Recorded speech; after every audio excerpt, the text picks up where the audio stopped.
안녕하세요. 자, 이제 드디어 부가가치세입니다. 부가가치세는 당연히 중요할 수밖에 없지요. 더군다나 실무하고도 연관된 게 있을 수 있잖아요. 실무시험. 실무를 하기 위해서 이론도 알아야 되는 게 있잖아요. 물론 순수한 이론 문제가 있을 수도 있고 실무랑 관련된 게 있을 수도 있다. 어쨌든 이것도 세 문제 나오죠. 회계 원리 5개, 원가회계 5개, 세법이 5개인데 부가세는 통틀어서 한 3개 정도 출제됩니다. 그중에 1편이 총론. 자, 부가세 특징이 아닌 것은 이거는 뭐 저기 회계 1급도 했으니까 이 정도는 알아서 하시리라 믿고, 대표적인 간접세 그리고 물세, 즉 재화나 용역을 대상으로 하고 소득하고는 아무 상관이 없죠. 이건 소득세잖아요. 다단계, 즉 생산자에게서 최종 소비자까지 가는 과정이 몇 단계든 간에 단계별로 다 부과한다. 다단계입니다. 저 이상은 다단계 아니고. 부가세법에 대한 설명 중 옳지 않은 걸 찾으래요. 부가세의 과세 대상은 재화나 용역의 공급, 그리고 재화의 수입. 박자 맞춘다고 용역의 수입 들어가면 안 된댔죠? 이건 아니에요. 맞고. 부가세는 재화나 용역이 최종 소비자에게 도달할 때까지의 모든 단계마다 과세하는 다단계 과세이다. 위에도 했죠.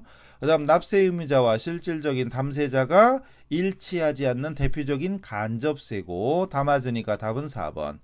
재화나 용역이 생산되는 국가에서 과세하는 생산지국 과세 원칙이 아니고 소비하는 나라잖아요. 소비하는 나라에서 소비지국 과세 원칙이죠. 나라 국자입니다. 똑같은 문제죠. 특징. 그러니까 답이 몇 번이냐를 떠나서 특징에 대한 문제구나. 부가세의 이런 거니까 뭐 이론서 맨 앞에 총론표를 열심히 봐야 되겠죠. 강의 들으러 오시고. 자, 학교와 같은 비영리 단체는 납세 의무자가 될 수 없다. 그건 아니죠. 영리든 비영리든 불구하고 중요한 건 부가세 과세 대상. 부가세 과세 대상 그 위에 있는 재화나 용역의 공급과 재화의 수입, 요런 것들을 만약에 비영리 단체라도 이런 것들을 거래한다면 그거는 납세 의무자가 될 수 있습니다. 국가나 지자체도 마찬가지입니다. 국가나 지자체도 역시 될 수 있어요. 답은 나왔고, 과세되는 재화나 용역을 최종 소비하는 자가 부담하는 것, 담세자. 사업장마다 등록하는 게 원칙이다. 사업장별 과세 원칙. 법인이 본점에서 전체 지점의 세금 계산서를 일괄 발행하는 게 있을 수 있죠. 그게 바로 주사업장 총괄납부가 아니고 사업자 단위 과세잖아요. 사업자 단위. 만약에 지점이 여러 개인데 세금 계산서 주고받는 건 각각 하고 납부만 하는 게 주사업장 총괄납부고, 이거는 세금 계산서를 일괄 하나로 발행하는 건 사업자 단위 과세입니다. 사업자를 단위로 하여 과세하는 사업자 단위 과세 제도입니다. 주사업장 총괄 납부는 납부만 하는 거예요. 납부만 묶어서 하는 겁니다. 그 다음 부가세 설명 옳지 않은 거 특징이죠. 국세다, 소비지국 과세 원칙이다, 간접세이다. 누진세는 소득세 얘기하는 거죠. 소득세는 6에서 45%까지인가? 현재는 그렇습니다. 23년 현재는 개정세법 때문에 이 45%까지 된 거, 그죠? 근데 이건 나중에 만약에 이 강의를 언제 만나냐에 따라 또 바뀔지도 모릅니다. 그리고 최저세율과 최고세율의 차이를 물어보기도 해요. 어쨌든 누진세는 소득세 얘기입니다. 자, 그 다음 답은 나왔고, 부가세 특징 거리가 먼 거. 영세율을 제외한 모든 부가세는 10% 단일세율을 받죠. 소득세는 누진세율입니다. 다단계죠. 다단계. 8단계인가? 몰라. 그 다음 이익이 발생하지 않을 경우에는 납부할 의무가 없다. 아무 상관없죠. 부가세는 이익하고 상관없는 거잖아요. 소득세가 이익하고 관계있지. 부가세는 이익이 아니라 유통되는 과정에서 발생하는 유통 단계에서 발생하는 거예요. 이익하고 상관없습니다. 최종 소비자가 부담하는 실질적인 세부담하는 담세자이다. 그래서 수출을 장려하기 위해서 면세보다는 영세율 제도. 영세율은 완전 면세고, 면세 제도는 불완전 면세잖아요. 다른 말로 하면 얘는 환급받죠. 즉 매입세액을 환급받지만 이 면세 제도는 환급은 없잖아요. 환급은 없죠. 그래서 당연히 수출 장려, 외화 획득 이런 경우에는 전부 다 영세율이 더 혜택이 있는 거죠. 그다음 소득세와 부가세와 소득세의 공통점이 아닌 것은, 공통점이 아닌 거 벌써 나왔어요. 이런 게. 자, 국세 맞죠? 국세 맞고, 신고, 자진신고납세 맞죠? 누진세는 아니잖아요. 영세율은 10% 단일세율. 저 부가가치세는 10% 단일세율. 소득세는 누진세. 이게 답이고 종가세. 가격에 따른다. 금액을 기준한다 이거지. 재화나 용역 금액을 기준으로 하고 소득세도 소득의 금액. 가짜가 가격이야, 가격. 가치, 가격을 기준으로 해서 산정한다는 거죠. 종가세. 종가세 말고 종량세가 있어. 종량제 봉투처럼. 종량제 봉투는 그 양에 따라 다르잖아요. 거기에 들어가는 양에 따라. 근데 종가세, 가격에 따라 달라요. 그 다음 업종별 사업장에 대한 설명 틀린 걸 찾으래. 사업장. 자, 먼저 광업은 광업 사무소 소재지입니다. 광산 소재지가 아니죠. 사무소 소재지입니다. 광산은 여기저기 옮길 수도 있어요. 자, 그다음에 제조업은 최종 제품을 완성하는 장소 맞죠? 단 포장만 하는 경우는 제외다. 맞고. 건설업은 법인일 때 현장 사무소다. 아니지. 이건 건설업일 때 법인일 때 현장 사무소는 아니죠. 왜냐하면 현장은 옮겨 다니잖아요. 그러니까 법인의 등기부상 소재지예요. 법인 소재지입니다. 쉽게 얘기하면 법인의 등기부상 소재지입니다. 답 나왔고 부동산 임대업은 그 부동산의 소재지죠. 부동산 매매업은 부동산은 또 팔아버리면 끝나니까 부동산 소재지가 아니라 사업장 소재지가 되는 거죠. 그리고 특히 헷갈리면 안 돼요. 부동산 임대업과 부동산 매매업은 다르다. 교재 기본서 참조하세요. 그 다음 사업장 똑같네. 사업장에 대한 설명 틀린 걸 찾으랍니다. 주사업장 총괄 납부하는 자는 신고 납부하는 과세기간의 20일 전에 주사업장 총괄 납부 승인 신청서를 주된 사업장 관할 세무서장에게 제출해야 된다. 맞겠지? 맞겠죠? 그 다음 주사업장 총괄 납부 승인을 얻은 자는 종된 사업장을 신설하는 경우 주사업장 총괄 납부 승인 변경 신청서를 주된 사업장 관할 세무서장에게 제출해야 된다. 근데 지금 종된 사업장 주가 있고 종이 있는데 종된 사업장을 신설하는 거니까 이거는 주된이 아니라 종된이에요. 종사업장이지. 종사업장. 새로운 사업장을 만드는 주된 사업장이 아니니까. 그리고 사업장별 과세원칙이잖아요. 그리고 주사업장이지 사업자 단위가 아니잖아요. 사업자 단위가 아니기 때문에 새로 생기는 종사업장이면 종사업장 사업자 등록을 따로 종사업장 관할 세무서장에게. 그게 원칙이죠. 들렸죠? 그 다음에 둘 이상의 사업장이 있는 사업자로서 전사적 회사 전체 전사적 기업 관리 방식 전사적 자원 관리 ERP 이거 얘기하는 건데 이거 왜 나왔지? 몰라. 어쨌든 도입하는 등 일정한 요건을 갖추면 사업자 단위로 신고 납부할 수도 있다. 둘 이상 사업자 단위 할 수도 있고요. 전사적 자원 관리 ERP라는 게 있거든요. 그걸 떠나서 어쨌든 전체 사업장을 관리할 수 있는 전 사업장을 기업 자원을 관리할 수 있는 시스템을 갖췄다. 그러면 전체를 묶어서 할 수도 있다 이거죠. 사업자 단위로 할 수도 있고 주사업장 총괄 납부를 할 수도 있고. 신규로 사업 개시하는 자가 사업자 단위 신고 및 납부 승인을 얻었다면 당해 승인을 얻은 날이 속하는 과세기간부터 사업자 단위로 신고 납부할 수 있다. 사업자 단위. 승인을 받았으면. 그 다음 9번. 직매장 반출, 직매장 집한장, 반출에 대한 설명 옳지 않은 거. 직매장 반출에 대해서는 재화의 공급으로 보더라도 세금계산서 교부 의무는 면제된다. 좀 이상하죠? 재화의 공급으로 본다는 얘기는 사업장에서 사업장으로 보내는 거잖아요. 사업장에서 사업장으로 보내는 걸 재화의 공급으로 본다면 세금계산서를 교부해야죠. 만약에 근데 내가 지점이 여러 군데야. A 지점에서 B 지점 보내는 거야. 그럼 여기서 이거 크게 보면 한 사업장이지 내가 전체를 보면 그럼 사실은 재화의 공급이 아니잖아요. 그럼 안 해도 되는데 재화의 공급으로 본다면 발급해야죠. 발급해야 됩니다. 틀렸고 답이네. 그 다음 직매장은 사업장이다. 그러나 하치장은 사업장이 아니다. 이것도 되게 중요한 거고 자기의 다른 사업장에 원료, 원재료 등으로 사용하기 위해서 반출하는 건 재화의 공급이 아니다. 간주 공급 아니죠. 다른 제품을 만드는데 원재료로 쓰려고 하면은 그건 재화의 공급이 아니다. 또 주사업장 총괄납부 승인을 얻은 사업자가 타 사업장에 재화를 반출할 때는 재화의 공급이 아니다. 총괄납부 전체를 묶어서 하는 거잖아요. 묶어서 하는 거니까 사업장에서 사업장으로 가는 건 재화의 공급이 아니다. 그럼에도 불구하고 재화의 공급으로 본다면 세금계산서를 교부해야죠. 그죠? 10번. 이건 또 뭐 단위야? 이것도 사업자 단위 어쩌고 나오죠? 자, 사업자를 단위로 하여 과세하는 제도인데 틀린 거 찾으래. 사업장이 둘 이상 있을 때 사업자 단위 과세 제도를 신청해서 주된 사업장에서 부가세를 일괄하여 신고와 납부, 세금 계산서를 주고받을 수 있다. 사업자 단위니까 사업자 단위는 전체를 그냥 하나로 묶어서 할 수도 있는 거지요. 주의할 점은 저기 주사업장 총괄 납부와 사업자 단위로 과세하는 거 헷갈리면 안 된다. 주사업장 총괄 납부는 신고 납부 세금 계산서 신고와 세금 계산서 주고받는 건 각각이고 납부만 몰아서 하는 거죠. 근데 사업자 단위는 신고 납부 그리고 좀 사업자 등록주 하나만 하면 되죠. 맞고 두 번째 주된 사업장은 이런 게 좀 헷갈려요. 법인의 경우에는 본점 또는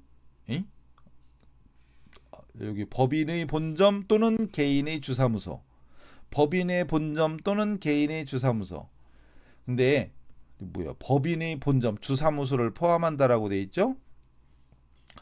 그리고 여기는 뭐였어? 다만 법인은 지점도 주된 사업장으로 할 수 있다. 이런 게 헷갈려요. 이런 게 헷갈리죠. 이게 주사업장이죠. 주사업장 할 때 법인의 경우는 본점만 하는 거예요 원래. 이 뒤에 단서가 없어. 단서가 없어요. 근데 사업자 단위 과세죠. 지금 사업자 단위 과세, 사업자 단위 과세, 완전 주사업장 총괄 납부에서는 지점도 될 수는 있어요. 그러니까 주사업장 총괄 납부와 그다음에 사업자 단위 과세하고 그 주사업장을 어디로 하는지 이게 달라요. 달라서 지금 사업자 단위 과세잖아요. 그럼 주된 사업장 법인에서는 본점만 가능합니다. 요 뒷말이 틀린 거예요. 이런 게 헷갈립니다. 이런 게 은근히 이런 게 헷갈려요. 그다음에 주된 사업장에 한 개의 사업자 번호, 사업자 단위니까 또 사업장 단위로 등록한 사업자가 사업자 단위 과세로 변경하려면 20일 전까지 변경 등록을 신청해서 승인을 받아야 된다. 그다음 사업자 등록인데 잘못된 걸 찾으랍니다. 사업자 등록 중에 잘못된 거. 사업자 등록도 어쨌든 우리 시험 이론 맨 앞에 나오는 파트 중요하잖아요. 열심히 보셔야 됩니다. 또 먼저 사업자는 사업자 등록 신청을 한 사업장 관할 세무서장이 아닌 다른 세무서장에게도 할 수 있다. 있죠. 이것도 시험에 몇 번 나왔어요. 최근에 많이 나왔습니다. 맞고 사업장이 둘 이상 있는 경우 사업자 단위로 해당 사업자의 본점 또는 주사무소 관할 세무서장에게 등록을 할 수 있다. 이건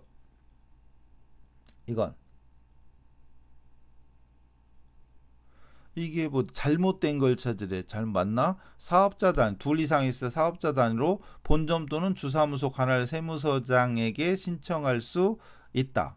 맞는 거겠지? 그죠? 사업자 본점이나 주사무소 맞죠? 맞고 그다음 사업자 등록을 신청을 받은 관할 세무서장은 신청자가 사실상 사업을 시작하지 아니할 거라고 인정된다면 등록을 거부할 수 있다. 이것도 있어요.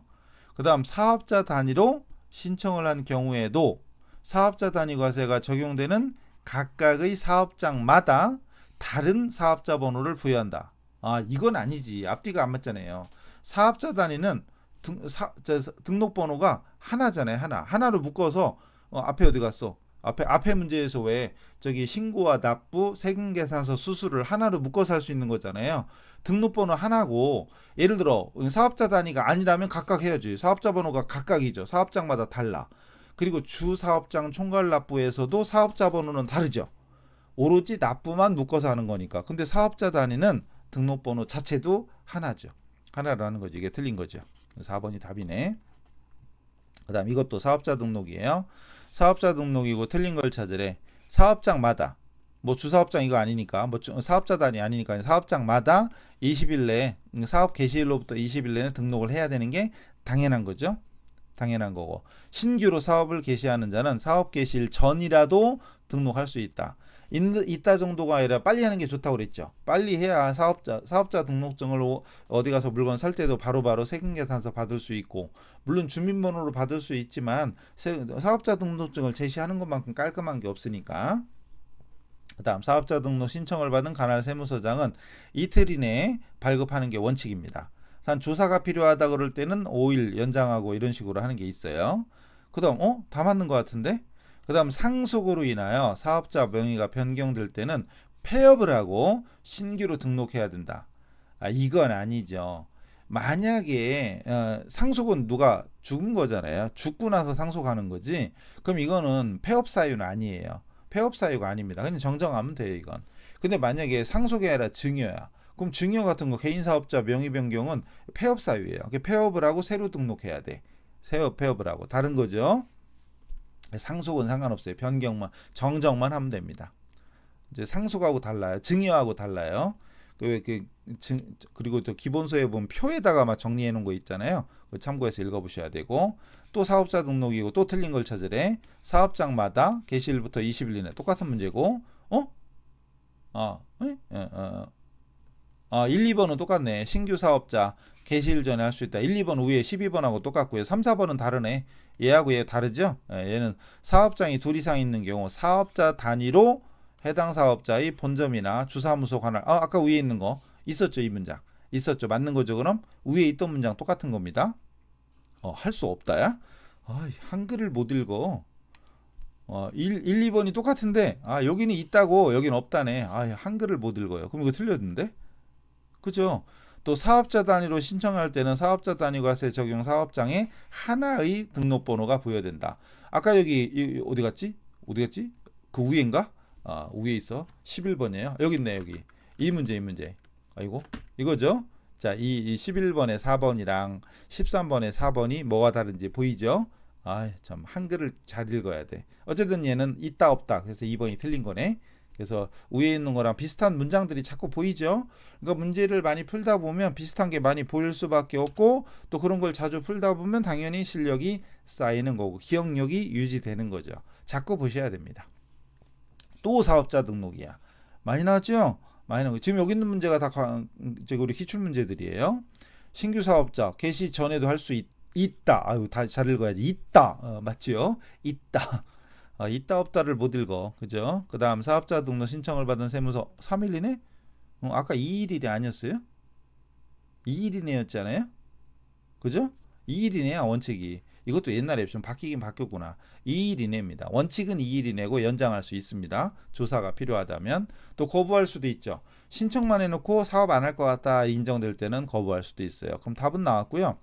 휴업 또는 폐업할 때도 지체 없이 세무서장에 신고해야 되고, 과세사업을 경영하는 자가 면세사업을 추가할 경우에는 면세사업 등록을 별도로 할 필요는 없다. 업종 추가, 업종을 추가하고 이러면 되니까. 그리고 나중에 이제 세금계산서와 계산서를 잘 발급하면 되니까 따로 할 필요는 없대요. 자, 그다음에 잘못된 걸 찾으래. 21년 아까랑 계속 나왔죠? 면세사업자는 부가세법상 사업자가 아니다. 중요한 거죠. 맞죠? 부가세법상 사업자가 아니다가 포인트지 사업자가 아니다가 포인트가 아니에요. 면세사업자도 사업자지. 단 부가세법상 사업자가 아니다. 즉 부가가치세 납부할 의무가 면제되잖아요. 면세사업자는 부가세 신고 납부할 의무가 없습니다. 맞는 거예요. 그 다음 직매장은 사업장이고 하치장은 아니다. 아까도 나왔던 문장이고. 뭐요? 4번이 답은 답인데. 동일한 업종으로 둘 이상의 사업장이 있다. 사업자 단위로 신고 납부하는 게 원칙이다. 그런 거 아니죠. 업종하고 아무 상관없고 사업자 단위로 하는 것은 원칙은 아니죠. 원칙은 사업장마다 사업장별 과세 원칙이죠. 단 예외적으로 사업자 단위로 하거나 주사업장 총괄 납부할 수도 있는 거죠. 그 다음 설명 중 옳은 거 사업 개시 전 사업자 등록을 하지 아니한 사업자는 부가세법상 가산세 그건 아니잖아. 아니 상관없죠. 가산세 적용이 아니죠. 그러면 틀린디? 옳은 거 찾는 거구나. 틀렸어. 왜냐면 사업자 등록을 하지 잠깐만. 사업 개시 전에 이걸 까먹었어. 여기쯤에 전이 있는 줄 알았는데 이거는 무조건 그 사업 개시하고 20일 이내만 하면 되잖아요. 20일 이내. 물론 전에 하면 뭐 자기가 더 편한 거니까. 어쨌든 20일 이내만 하면 되고, 만약에 이때 안 했다 그러면 나중에 문제가 생기죠. 그래서 매입세 공제 못 받을 수도 있고 가산세 적용받을 수도 있고, 그죠? 어쨌든 틀렸고, 소매업을 영위하는 자가 공급받는 자가 세금계산서 발행을 요구해도 발행하지 못한다. 뭔 소리야? 소매업을 영위하는 자는 공급받는 자가 세금계산서 발행을 요구해도 아니 요구하면 해줘야죠. 요구하면 해줘야 되잖아요. 요 상대방이 사업자 등록증을 제시하고 세금계산서 발급해 주세요라고 요구하면 해줘야 됩니다. 틀렸죠? 그다음 사업자는 재화의 공급 시기인 인도일 이전이라도 세금계산서를 발행하는 경우가 있다. 맞잖아요. 선발행 있잖아요. 돈을 전부나 일부를 받고 발행하는 거 인정되잖아요. 선발급 인도일 전에 발행하는 거 인정됩니다. 선발행 답이네. 그 다음 주택이 아닌 건물의 임대는 과세지만 토지의 임대는 항상 면제다. 토지의 공급이 면세죠. 토지의 공급이 면세고 임대는 과세가 원칙이죠. 그 다음에 과세제도 중 틀린 걸 찾아라. 부가세 납부 의무자는 국가나 지자체, 여긴 비영리단체잖아요. 근데 영리든 비영리든 상관없다고 그랬죠. 영리든 비영리든 과세 대상 재화나 용역을 취급하면 납부 의무가 있어요. 맞고, 사업자가 특수관계자가 아닌 일반 타인에게 무상으로 공급하는 용역은 과세 대상 아니다. 이것도 맞지. 무상 제공 용역은 과세 대상 아닙니다. 단 특수관계자에게 부동산 임대 용역을 무상으로 제공했다. 그럼 과세잖아요. 그 다음 고용관계에 따라 근로를 제공하는 건 용역의 공급이다 아니다? 아니다. 맞는 거죠. 다 맞으니까 답은 4번이겠지. 직전과세 기간에 납부 세액이 없다. 실적이 없다. 이럴 때 개인사업자 예정신고해야 된다. 아니 이 예정신고가 이 납부세액 전년도 납부세액의 2분의 1을 예정신고하는 거잖아요. 근데 실적이 없대. 납부세액이 있어야 2분의 1을 내지. 근데 실적이 없는데 어떻게 해? 그럼 예정신고 안 하는 거죠. 그죠? 그 다음 또 있나? 없네. 됐네요. 그럼 첫 번째 부가세 총론편이 총론에 있는 기본소에 보면 총론에 이렇게 사업자 등록 등등등 있죠. 과세기간 1기, 2기 이런 거. 요 문제는 없었는데 어쨌든 1기와 2기 이런 내용들을 참 최근에 나온 거 있나 또 봐야지. 자, 깜짝이야. 최근에 나온 거 있나 봅시다. 이게 1편이네. 자, 갑시다. 1편. 자, 그 다음 1번은 부가세법에 대한 설명 옳은 거. 뭐 106회 최근 거죠? 아주 최근 거네. 간접세이다. 맞죠? 생산지국 아닙니다. 그럼 기억은 갈은 들어가야 돼. 가는 다 들어갔네. 다 들어갔고. 그럼 나는 틀려. 나 나오면 틀려. 그럼 1, 2번 탈락. 그럼 3, 4번 중에 하나겠지? 아닌가 참? 다도 틀릴 수 있구나. 지방세이다. 아니야. 다 틀려. 그럼 전 단계 거래공제법이다. 전 단계 세액공제법이잖아요. 나도 틀려. 그럼 답은 1번인데. 1번이 답이네. 1번 가만 맞고 나머지는 다 틀려요. 밑에 있었는데. 자, 넘어가요. 두 번째. 업종별 사업장. 사업장 문제도 많네요. 그죠? 사업장 옳지 않은 걸 찾으래요. 102회 때. 부동산 임대업이고요. 부동산의 등기부상 소재지. 맞죠? 부동산 매매업 여기 있다. 부동산 매매업 여기 있네. 매매업일 때는 법인 등기부상 법인이 등기부상 소재지. 맞죠? 임대업과 매매업 헷갈리지 말라고 그랬어요. 그 다음 제조업을 영위하는 개인은 최종 제품을 완성하는 장소가 사업장이고 포장만 하는 장소는 제외된다. 맞죠? 1, 2, 4번이 맞으니까 답이 3번이겠네. 건설업 영위하는 법인은 각 현장사무소. 현장사무소가 사업장이 아니잖아요. 현장사무소는 여기서 공사 끝나면 딴 데로 가야 되는데 그럼 사업장을 계속 옮겨야 돼? 그건 아니잖아요. 그죠? 법인 사무소 소재지. 그 다음 여기 납세지. 납세지에 대한 설명 틀린 걸 찾고 예외는 없다. 즉 주사업장 총괄 납부나 사업자 단위 아니고 그냥 일반. 광업은 광업사무소 소재지. 제조업은 최종 제품 완성 장소. 부동산 임대업은 업무 총괄 장소가 아니라 부동산 소재지. 부동산 소재지입니다. 법인이 건설업은 법인의 등기부상 소재지. 반복되는 거 보이시죠? 반복되는 게 보이는데 또 있나? 요건 아닌 것 같은데 요건 또 다음 파트 같아요. 요 다음 파트가 재화의 공급이지 아마 과세거래죠. 그러네요. 그런 것 같아. 요거는 좀 건너뛰어야 되겠네. 공급 시기 같은 건 요 뒤에 있는 것 같은데 잠시만요. 그런가 봐요. 요건 다음 파트에서 하기로 하죠. 자, 그래서 첫 번째 총론 파트는 여기서 마치겠습니다. 다음 시간에 뵙겠습니다. 수고하셨습니다.